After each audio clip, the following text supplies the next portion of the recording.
Good morning, everybody. Thank you for taking the time to join us on this webinar. We're just going to give a couple more minutes just to allow a couple more people to join, and then we'll look to make a prompt start in a couple of minutes.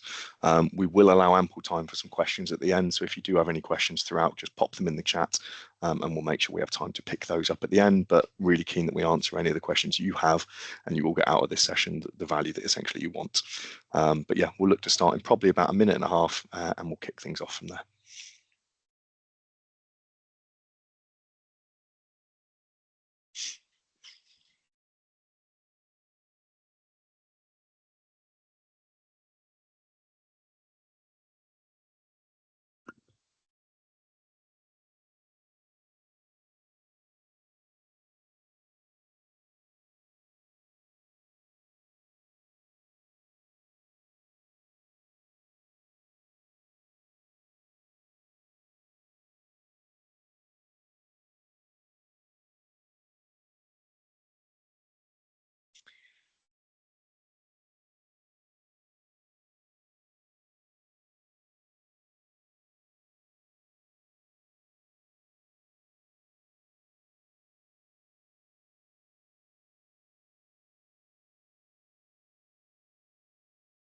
Okay, then, got a good number of people that have now joined, so let's look to make a start. I guess general piece of housekeeping is we'll be able to share the slides in the recording afterwards, so don't feel the need to frantically scribble away and take notes. We'll do a good follow-up after this where we'll share the slides and recordings and equally give everyone a further opportunity to ask any questions that may arise during the next sort of 30 minutes. So I guess to kick things off, first of all, good afternoon, everybody. Thank you for taking the time to join us today. By way of, I guess, a brief introduction, my name is Miles Redding. I'm the Chief Revenue Officer here at Novem, and ultimately we're an IT MSSP, so a managed service and security partner with an absolute focus on the UK SME market. And we work with organisations of varying size and shape and makeup and geography, really focused on their IT and cybersecurity. And I'm really pleased today that we're joined by Stoicho, one of our key partners from Huntress. And we want to talk about what you can actually do about the threat that we're going to cover. And this is going to specifically look at the human weak points that cyber attackers are trying to take advantage of, essentially. So we're going to be a relatively fast-paced session. It's going to be about 30 minutes, but there will be time at the end to answer any questions, as I've mentioned. So let's start by asking you something. So if someone was to call your reception right now and say they were from IT support, would your team know what to do? Would they know what to check? Would they know what to ask or know what to be suspicious of? I'm pretty sure if you're not sure, you're probably in the right place and you're going to get some value from this particular webinar. So in terms of the agenda, so we've got 30 minutes. We'll start off with the scale of the problem. There's some stats on screen that you'll see in the next slide. But then we'll look at actually how attackers actually operate, specifically around the human element. Whilst there will be an element of technical tooling and that needs to be part of your overarching strategy, we really want to focus actually on the human side, the side that often gets overlooked when organizations are building out their cybersecurity plans, understanding their cybersecurity posture. And ultimately, it's the riskiest element within that organization, probably the easiest part to be compromised. And we're going to use a real world example just to show you how easy some of these things are exploited. The Marks and Spencer's attack from last year, which is super relevant to both your businesses and most of the businesses on this call.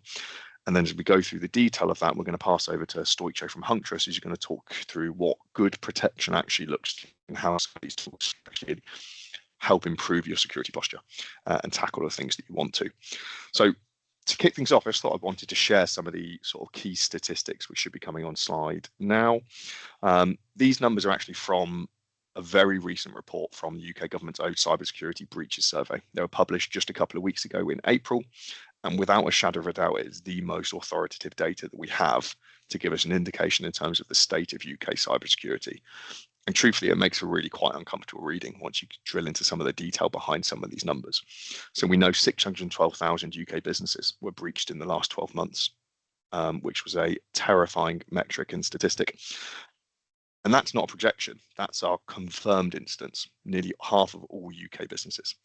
5.19 million cybercrimes in a single year specific to UK businesses, which is an astronomical figure and growing year on year, and certainly no sign of that being slowed down or reducing over the next couple of years. And then the numbers that really start to matter, I guess, to the people on the call. So the average cost of a breach for an SME, that's now £6,400. And the bit to stress on that is purely direct cost of recovery. That doesn't factor in reputational impact, operational impact, reputational damage, loss of clients. The real number of an incident response and recovery is notably higher than this. And the message that we continue to deliver to our clients is actually prevention will always be better than the cure. The more we can stop things ahead of time will be far more cost effective from a tooling, service and protectionary perspective. And a couple of final statistics, which I think are really quite interesting, is 28% of SMEs say that a serious cyber attack would put them out of business. That's a huge percentage, and certainly things that we're trying to advise our client base. There's some material steps that organizations could and should be taking that would notably reduce that percentage. Education is a massive part of it, and that's what we're going to really spend today's session talking about, is the human side of these cyber attacks. What can we do for our staff, for our users, for our processes to make sure that we're as protected as we can? I said the tooling will only take you so far. 52% of SME employees have stated they've received zero cybersecurity training. That's none at all. And that last stat is the one that really kept me up at night, and the one that we're sort of reiterating to our customer base to really get them to understand the sort of the scale and the risk of the problem. And that's 93% of attacks on UK businesses started with phishing. That's the one that I think is probably the most important for today, and where we're going to spend a little time looking at this, because ultimately the attack doesn't care about your firewall, your systems. One of the easiest ways in is through your people. So on the next slide, we'll now cover on to, I guess, why SMEs are now becoming one of those primary target organizations. And there's this ongoing myth. It's getting dispelled slowly, and the attitude towards this is definitely changing, but the myth was ultimately that cyber criminals will only target large organizations. They won't care about me. We're too small. Why would they look after me? I'm a local charity kind of thing, or I'm a local law firm. I'm a marketing agency. The assumption is they'll go after the banks, the big corporates, the blue chip companies, retailers like M&S, Co-op, Harrods, and multinationals. The answer is it's never going to be us. And ultimately, this has never been true, and it's even more so not true today. SMEs are attractive targets for a number of reasons, but precisely because of the things that make you good at what you do. You move fast, you're agile, you have to be economic and efficient in terms of how we're doing things. There's an inherent trust within your teams because you work so closely together, often at the same office, in the same workspace. One person often wears multiple hats, they cover multiple roles, and you don't have unlimited budgets. Every pound needs to be justified. Every pound's a prisoner, and that absolutely should be the mentality for an SME, because budgets are finite, and it's a question of, do I spend money here or there? But from a cyber perspective, this represents opportunities. As I said, you don't have unlimited budgets. You don't have dedicated security teams watching everything all the time. And one of the really interesting ones that we're seeing exploited a lot at the moment is that supply chain point. And the supply chain on here, I think, is worth calling out really specifically, because you may be the way into one of your biggest customers, which has massive reputational and operational impacts. Attackers, typically with a bit of research, which is readily available from things online, will know who you supply, they'll know who you partner with, and they'll use that relationship against you to make it seem more compelling and ultimately get you to do the things they want to do. So the next bit I just want to touch very briefly on is actually the easiest way is through the person. And I just want to expand on that in the next slide, which should be coming on your screens in a second. So ultimately, the easiest way is through the person. Often say, and someone once said to me, a CISO that I was working with previously, is the riskiest part of any organization's cyber posture is the fleshy bit between the keyboard and the back of the chair, which is ultimately the human. We can have the best tooling, the best processes, the best systems.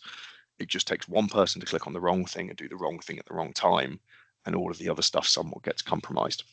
So how do they actually do this? How do they get in? And this is where I guess most people expect me to start talking about that sophisticated sort of malware, zero-day exploits, or nation-state hackers kind of thing. The reality is actually this is far more straightforward and far simpler for me to convey, and hopefully for you to understand. And that's ultimately that it's human-led. Humans are without doubt probably the riskiest part that often gets overlooked in someone's cybersecurity posture, but also the element that's probably most likely to be compromised. Social engineering essentially is the art of manipulating people, for want of a better term. It's not the manipulation of systems, it's the manipulation of people. And there are 6 tactics or toolkits that these kind of hacking groups look to leverage with every attack that they do. And those are the ones that you can see on screen here. So urgency, I need something happening now. Authority, it could be a fictitious email from the CEO or HMRC or a key supplier of yours looking for an immediate payment. Helpfulness. Most people have an intrinsic and inherent want to help people out. Can I just give you 5 minutes? I've accidentally reset my password. Can you just help me recover this?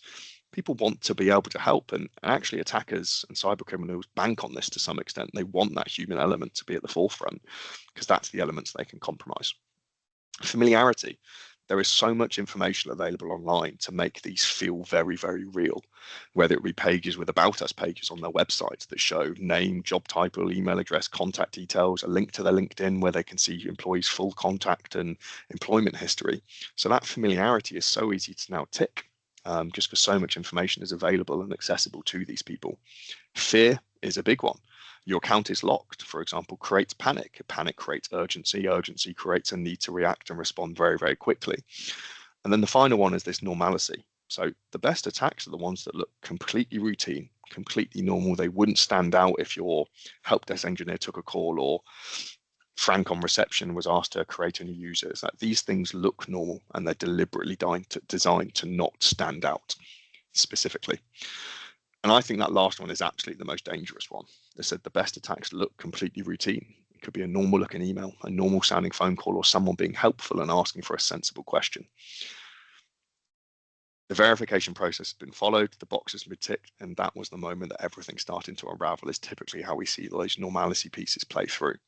So what I want to do is take this and play this forward and actually use the Marks and Spencer's attack last year to give you some real life insights in terms of what happened to them, the time period in which that occurred, and actually what the process was in which they were compromised, essentially.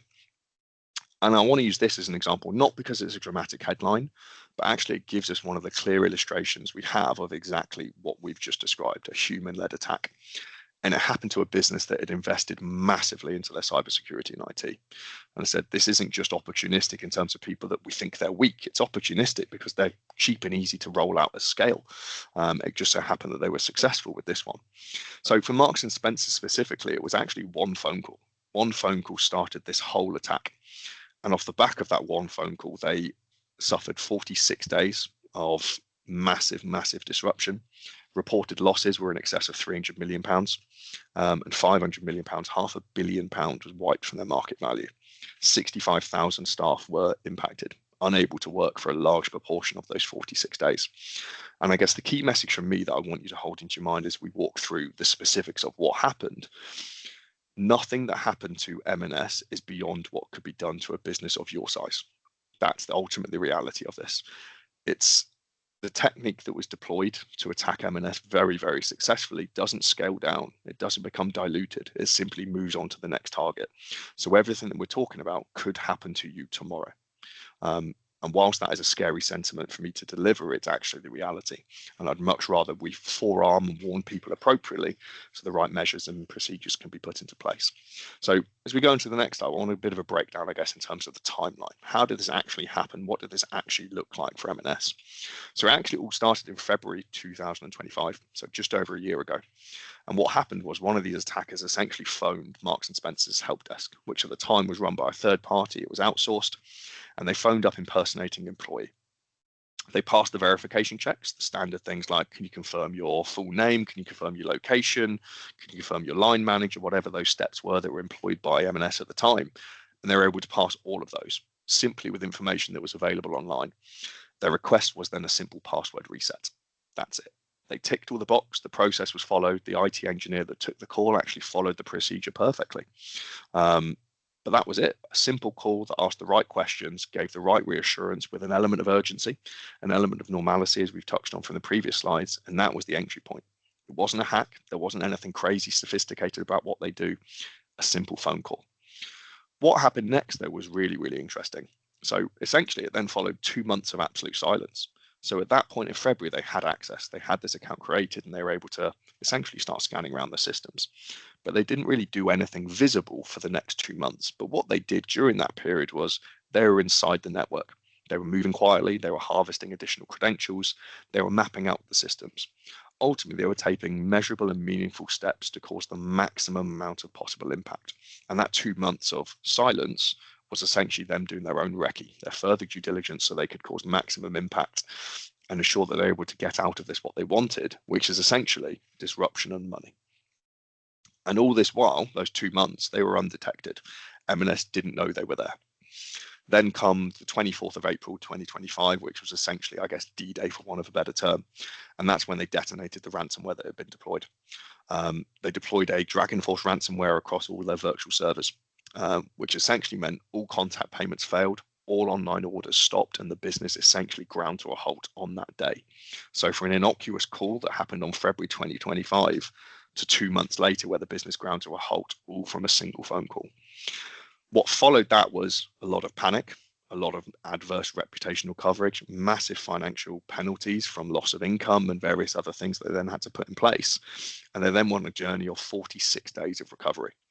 During that period, they had bare shelves. They couldn't get stock. All of their key systems were down or unable to fulfill their supply chain demands.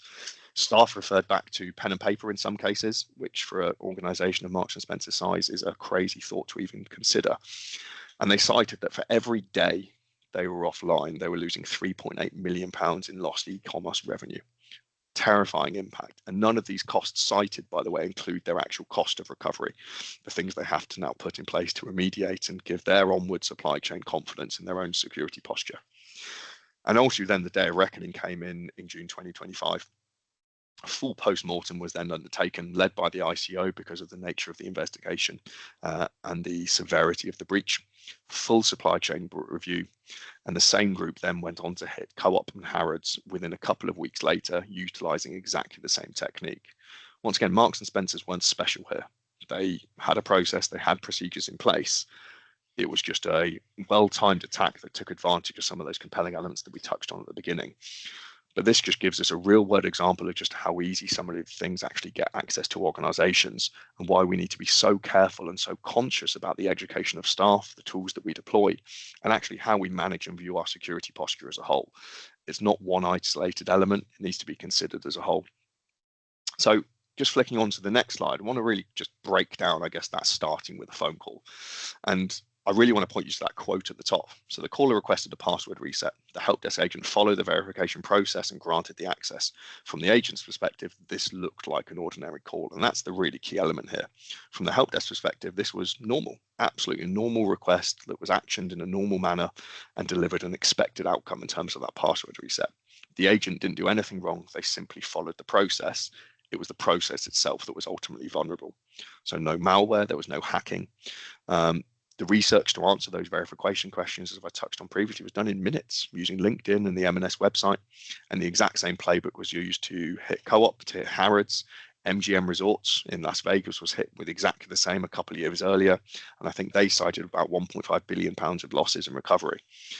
They will move from sector to sector. This is absolutely opportunistic, and smaller organizations are very much at risk of this. Nothing that I've spoken through today isn't applicable to the UK SME market. And that's what we're on a bit of a crusade to do. And part of this webinar is part of that, is to help educate and inform, to make sure organizations like yourself don't fall victim to the same kind of opportunistic attack. So last couple of slides from me before I hand over to Stoicho to really cover off, I guess, what we're doing from the tooling and education perspective that organizations like yourselves can look to adopt. But actually, what does this mean for your business? Why does this matter?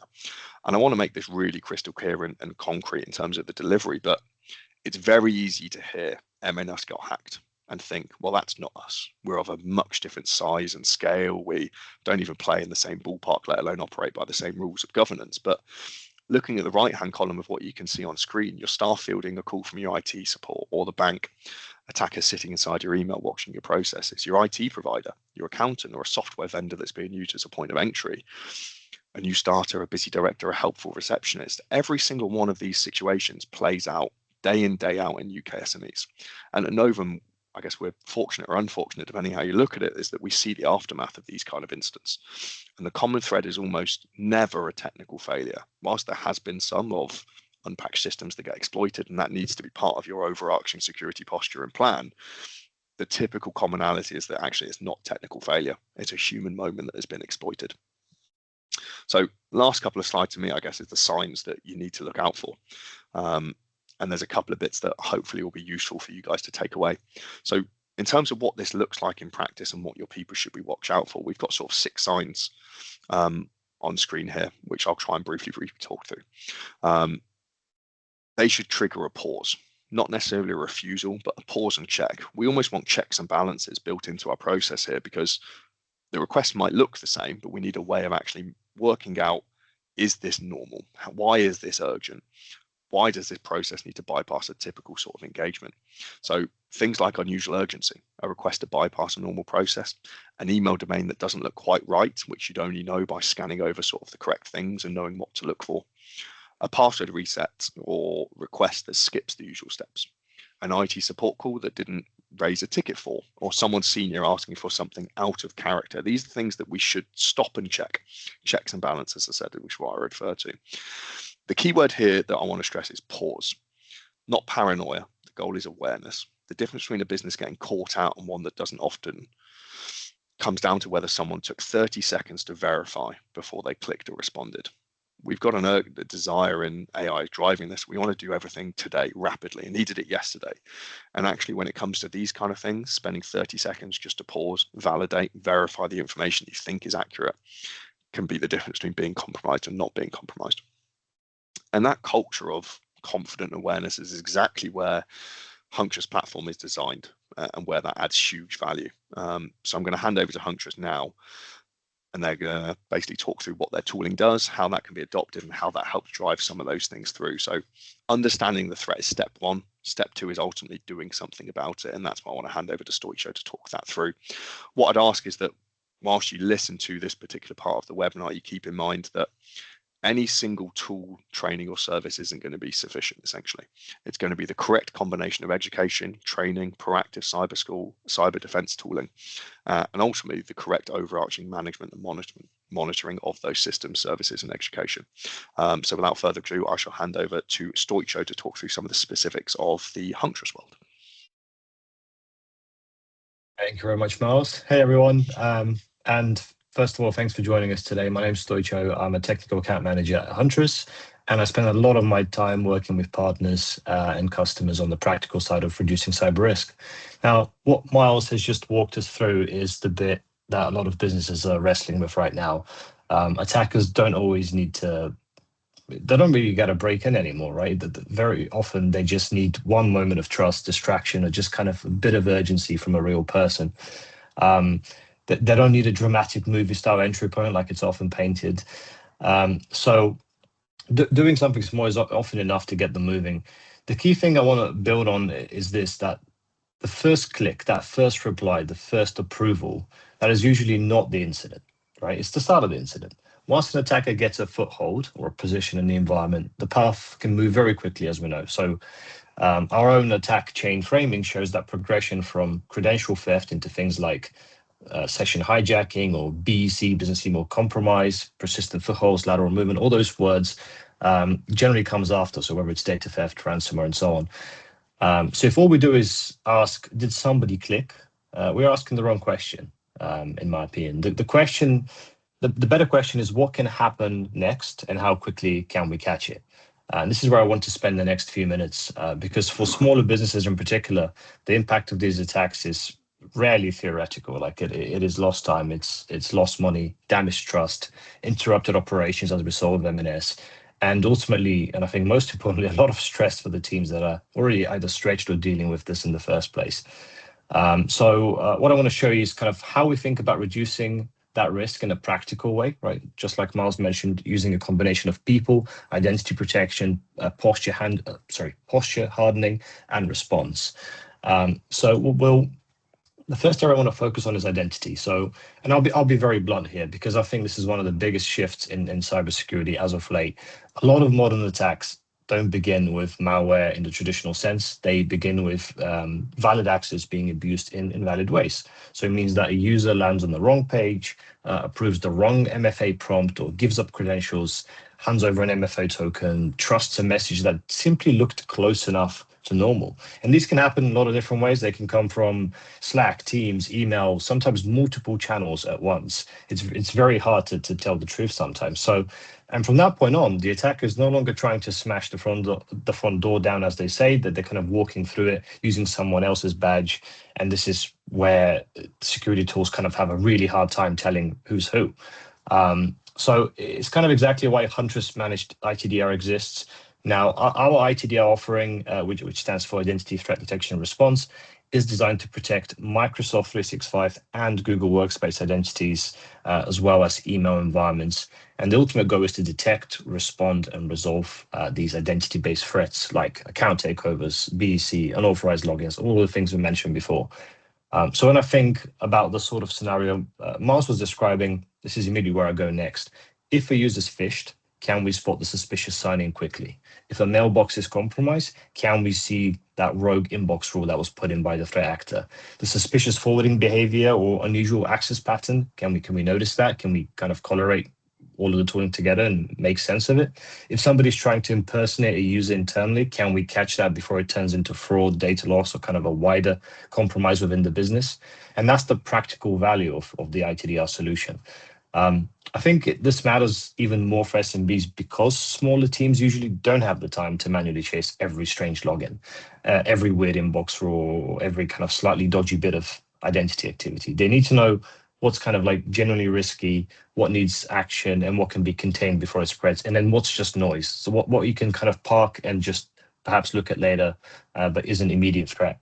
We often talk about identity as the new endpoint. You might have heard this in other webinars. And honestly, I think that's exactly the right way to go about it at the moment. Attackers know how much value sits in those tenants, whether it's Microsoft or the Google Workspace one. And Huntress as a company is already protecting more than 11 million identities with our industry-leading I think it's even sub 3-minute mean time to resolution now. Just to share a bit of insight, about 75% of the incidents we kind of investigate and deal with and resolve are identity-based threats. So, which is quite the flip from a few years ago, where there was a lot more kind of threats on the endpoint level. So, from my point of view, once the human moment happens, ITDR is one of the most important places to look if you want to stop business impact, rather than just kind of document it afterwards. Now, that said, the second piece is just as important. So you can't really solve a human problem with detection alone or just with tools. You also have to help people make better decisions earlier, because ultimately that's where it comes from. And I want to be really careful here because I don't want to be blaming users, right? That's not the goal here. I don't think that it's useful, and I don't think it reflects how these attacks actually work. Attackers are very good at what they do. We know that. They are manipulating urgency, trust, all of the things Mars mentioned before, familiarity, timing. They're using workflows. Now they're using automation and AI, and who isn't these days, to make their lures even more convincing, more scalable. Email templates look immaculate. No longer were you going to spot the weird Microsoft logo or the spelling mistakes, things like that, or the links that are obviously not Microsoft. They're getting better at exploiting the human side of security. So for me, the goal is not to build perfect users. I mean, good luck with that. The goal is to build users who are more likely to pause, spot the red flag earlier, and kind of raise their hand before the problem gets bigger, you know? This is kind of where our managed security awareness training fits in as well. So you might have noticed I keep mentioning the word managed a lot. I'll explain at the end, but basically all of our tools are managed. We have a security operations center that sits around 24/7, 365 days a year and monitors all of these tools. So we work alongside our partners to deliver this value. We'll touch a bit more on that a little bit later, but this specific platform combines realistic phishing scenarios. So we have engaging, expert-backed training. Some of the people who designed this in-house, they are Emmy winners. So pretty cool stuff.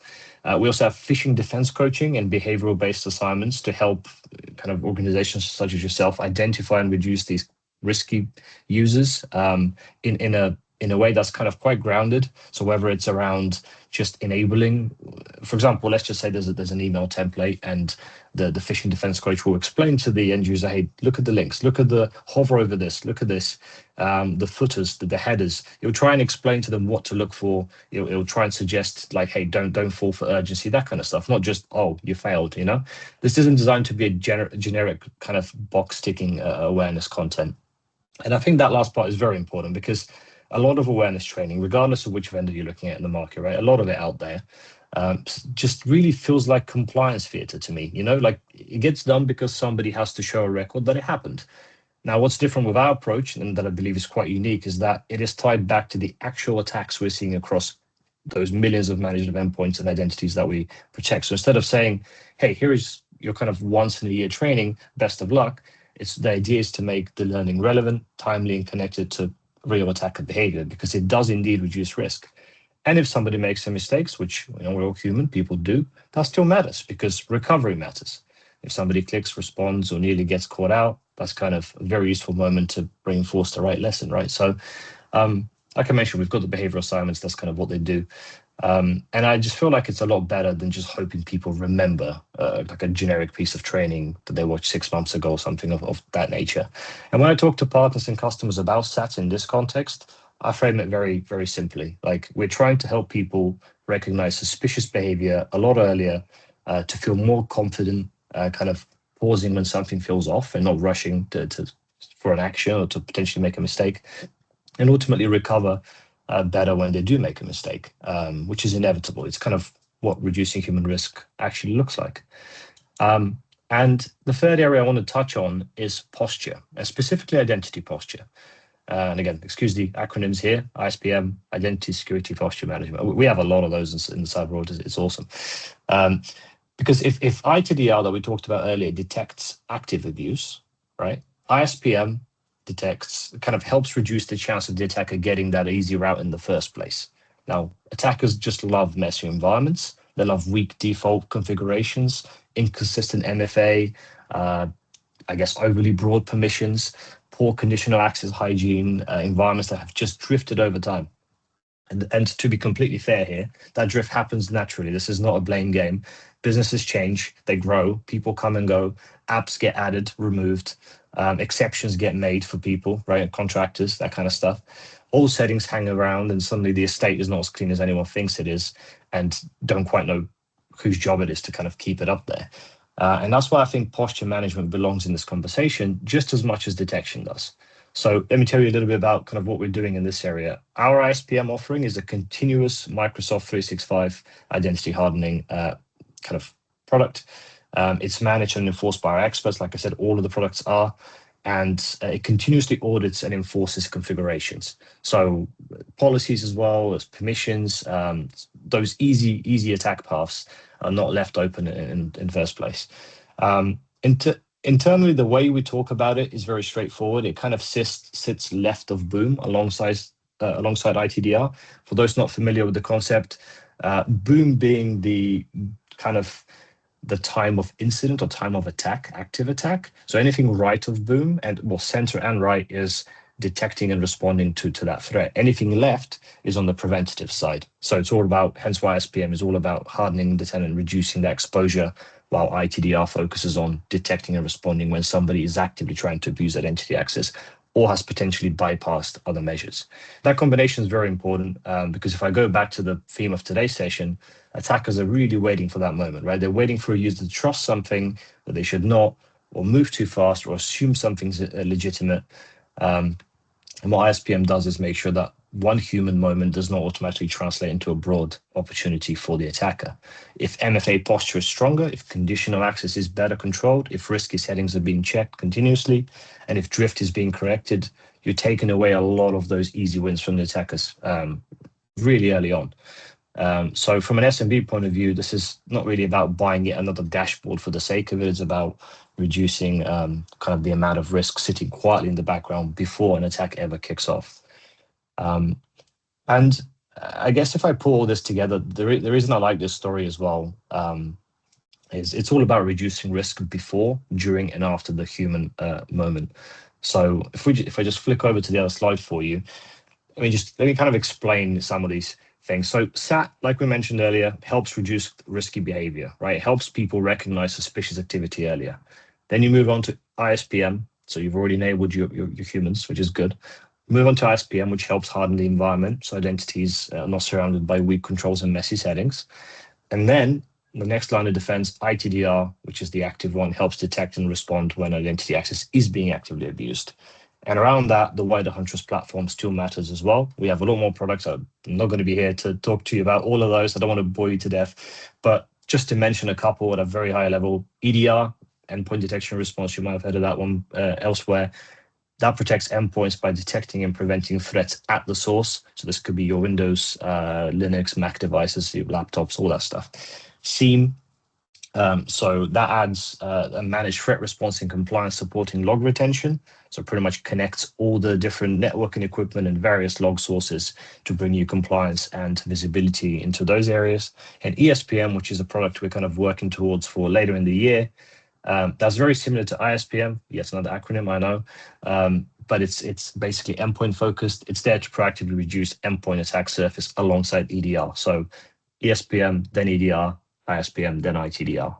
But for today's topic, if I had to leave you with just one main takeaway, it would be this. The human attack surface is real, but it's manageable. The answer is not to hope users never make mistakes, because they will. And the answer is to reduce the chance of the mistake, harden the environment around them, detect the attacker's next move quickly, and ultimately contain impact before it turns into a full-blown business problem and ends up on the BBC or Sky News. And to be honest, that for me is the real lesson from all of this. Attackers are still going to look for the human weak points. They always have, they always will. And they do that because it works. The data backs it up. There's a couple of websites you can visit if you want a little bit of proof. Ransomware.live, great website to see that kind of. I mean, it's a terrible website because it highlights people suffering, but it shows you how many businesses get breached every single day. And our job here, both myself and the Novem team, is to make sure those moments are much harder to exploit, faster to detect, and much less damaging when and if they happen. And that's where I think we can make a meaningful difference for your business. Now, thank you very much for your time. I'm happy to jump into questions later, but I'll pass it back over to Miles. Thank you ever so much, Joe. Really appreciate that and for taking the time to join us today. And I actually think what you've just spoken through is a really great illustration of what modern protection looks like when it's not just focused on the perimeter. It's focused on the people as well. And I think that's one of the key messages we want to instill on everyone today. I think we've got a couple of questions that have been raised. So we'll jump onto those. I think Kirsty's going to jump on and just share those with us so Stoichok and I can talk those through. But I just want to leave everyone this, a couple of sort of practical steps that I think everyone should take. One of the key things that we always recommend is just understanding where you are today. And the best way to do that is almost the medical term would be fresh eyes, is actually just getting an objective review or an objective assessment of your current environment. So a couple of options that we've put on screen there today is a couple of things we're doing across our customer base at the moment. So full security reviews and a penetration test, both of which would strongly recommend. If you're not doing these kind of things, certainly penetration tests, recommendation is now that these need to be done annually, just to validate what you're doing and how you're doing those. And I think the key thing for us that I would recommend you take back to your current IT providers, your internal team, is that cybersecurity protection is no longer something that can just be bolted on and viewed that we've got a product, let's chuck that in there and that's the tick box. It needs to be this overarching view that cybersecurity needs to be baked into everything you're doing, whether it be processes, whether it be how you're onboarding people, how you're training them, and then supported by the right tooling, management, and supporting companies to actually manage those to make sure they're effectively deployed. But yeah, that's essentially us for today. I really appreciate everyone taking the time to join us. If you have any further questions beyond the ones that Kirsty's going to share with us now, please do reach out. More than happy to jump on a call, more than happy to answer any questions or just give you some honest advice if you're struggling with something. So yeah, really appreciate your time, and hopefully we can have some further conversations with those of you that joined. Yeah, so we've got a couple of questions. I think it's just because you spoke through quite a lot of stuff there, Stoichok. So which one of these things is kind of a priority? If someone had to have a priority, what would it be? All of them. No, I'm joking. Great answer.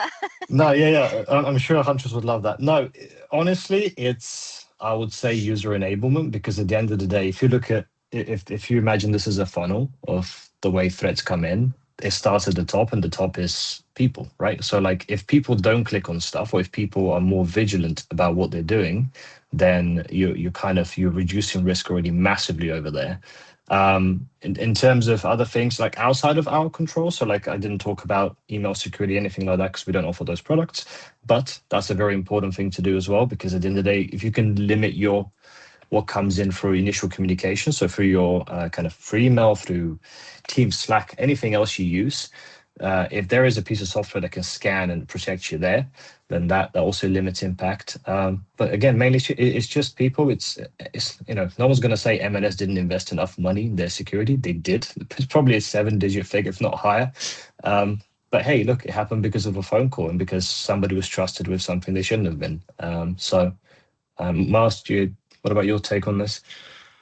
Yeah, I think the bit that I often see from conversations with clients is clients put a huge amount of weighting on one tooling that they've got in place.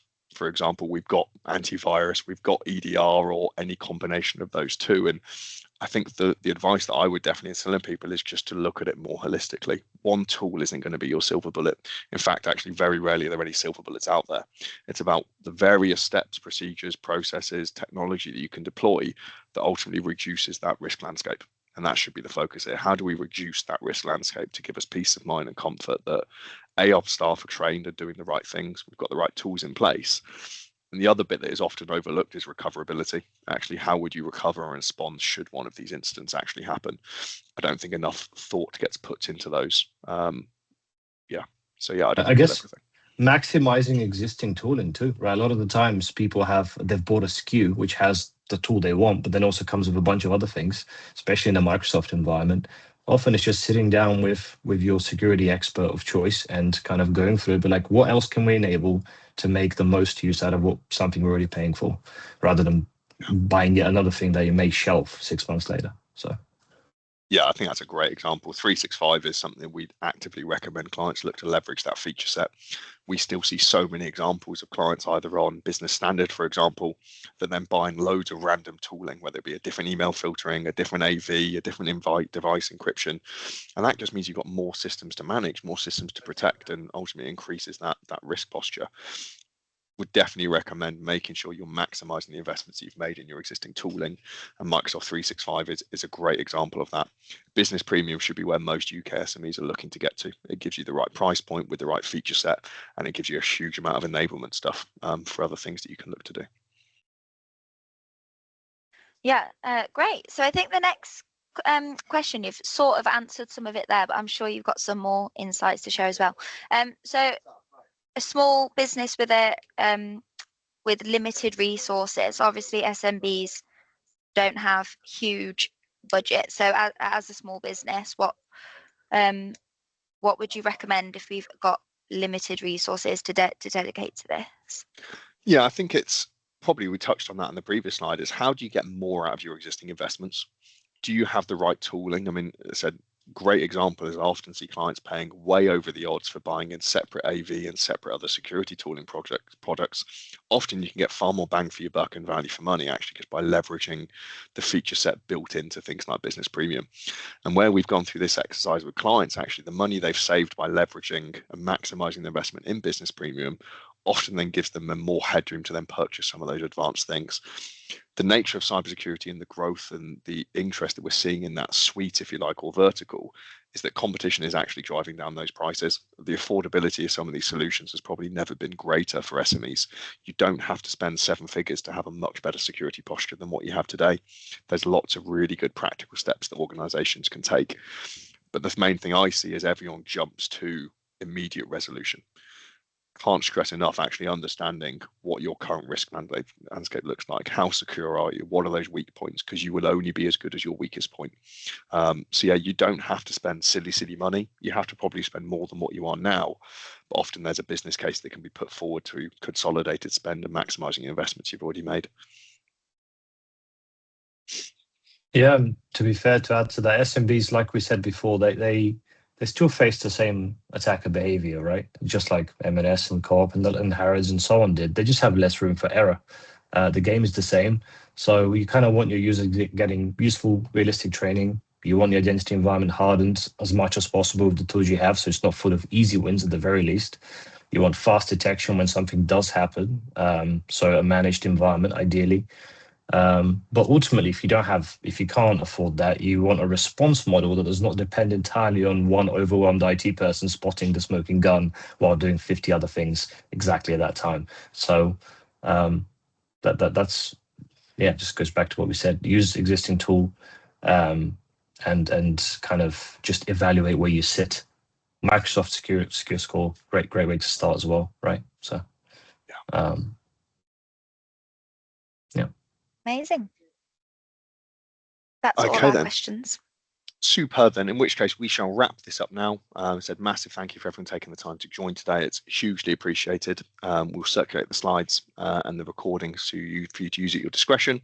And if you have any follow-up questions or want to take us up on any of the security reviews and assessments, please do reach out. More than happy to help, even if it's just sort of a non-committal conversation.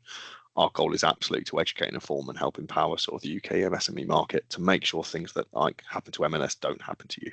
So yeah, massive appreciation for your time, and yeah, have a wonderful day. Thank you, everyone. Thank you.